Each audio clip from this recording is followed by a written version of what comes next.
Ahilyanagar LCB action. Kharda हद्दीत गांजाची तस्करी उघड. 3,46,000 रुपयांचा मुद्देमाल जप्त. तरडगाव फाट्यावर गांजाची डिलिव्हरी. LCB कडून धडक कारवाई. अहिल्यानगर जिल्ह्यात स्थानिक गुन्हे शाखेने अंमली पदार्थ तस्करी विरोधात मोठी कारवाई केली आहे.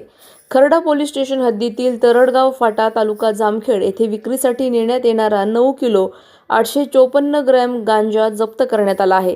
या कारवाईत सचिन नवनाथ गायकवाड आणि सुक्षय उर्फ सोमा सुनील काळे या 2 आरोपींना अटक करण्यात आली असून त्यांच्याकडून गांजा, मोटरसायकल, मोबाईल आणि रोख रक्कम असा एकूण 3,46,000 रुपयांचा मुद्देमाल जप्त करण्यात आला आहे. या प्रकरणात एक आरोपी फरार असून खर्डा पोलीस ठाण्यात NDPS कायद्यान्वये गुन्हा दाखल करण्यात आला आहे. पुढील तपास सुरू आहे. अधिक माहितीसाठी स्टार इंडिया 1 न्यूज पाहत रहा. चॅनलला सबस्क्राईब करा आणि अशाच अपडेट्ससाठी बेल आयकॉन दाबा.